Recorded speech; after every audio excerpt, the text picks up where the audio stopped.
NEET students, तो आप देख रहे होगे ये जो डायग्राम, ये डायग्राम डाउन सिंड्रोम का है और ये जो डायग्राम दिखाया गया है ये क्लाइनफिल्टर सिंड्रोम और ये टर्नर सिंड्रोम। अब पॉइंट इंपॉर्टेंट ये है कि यहाँ पे देखो जो सिंड्रोम होता है क्रोमोसोमल डिसऑर्डर, ये एनियोप्लॉइडी एक होता है और एक पॉलीप्लॉइडी होता है। एक्चुअल में जो ये डाउन सिंड्रोम है, क्लाइनफिल्टर और टर्नर सिंड्रोम है, ये तीनों के तीनों ही क्या है, एनियोप्लॉइडी है। और पॉलीप्लॉइडी में क्या होता है, पॉलीप्लॉइडी भी यहाँ पे एक टर्म दिया है, तो दोनों को समझेंगे कि एनियोप्लॉइडी और पॉलीप्लॉइडी। देखो एनियोप्लॉइडी में होता क्या है कि जैसे ये क्रोमोसोम का सेट है, ठीक है, तो इस क्रोमोसोम में किसी एक क्रोमोसोम, जैसे यहाँ पे देखो दो क्रोमोसोम पेयर में होते हैं लेकिन यहाँ पे एक क्रोमोसोम बढ़ गया, या फिर यहाँ से एक क्रोमोसोम गायब हो जाए तो उसको बोलेंगे एनियोप्लॉइडी, ठीक है। लेकिन क्या होता है कि पॉलीप्लॉइडी में क्या होता है, जो पॉलीप्लॉइडी होता है उसमें whole set of chromosome change हो जाते हैं। फॉर एग्जांपल यहाँ पे एन है तो 2n हो जाएगा, 2n है तो 4n हो जाएगा। मतलब क्या कि अगर 46 क्रोमोसोम है तो उसका डबल हो सकता है, ट्रिपल हो जाए, तो उसको बोलेंगे पॉलीप्लॉइडी, ठीक है। लेकिन मान लो कि 46 क्रोमोसोम है, ठीक है, 47 हो जाए या फिर 48 हो जाए, 49 हो जाए, तो देखो क्रोमोसोम का एक एक क्रोमोसोम बढ़ रहा है ना, एक बढ़ रहा है या कम हो रहा है, मतलब नंबर ऑफ क्रोमोसोम कम या ज़्यादा हो तो उसको बोलेंगे एनियोप्लॉइडी।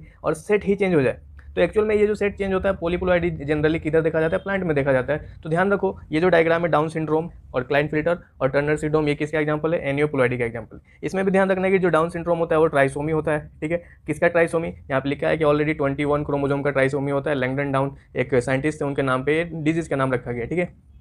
क्लाइनफिल्टर सिंड्रोम भी ट्राइसोमी ही होता है जिसमें एक एक्स क्रोमोसोम बढ़ जाता है, तो ये भी ट्राइसोमी होता है, ठीक है। और टर्नर सिंड्रोम में क्या होता है कि एक एक्स गायब हो जाता है, मतलब ये मोनोसोमी होता है, ठीक है। तो ध्यान रखो इस बात को। अगर ये पॉइंट अच्छी लगी तो चैनल को सब्सक्राइब करो और अपने नीट एक्सपीरियंस दोस्तों को भी शेयर करो। All the best.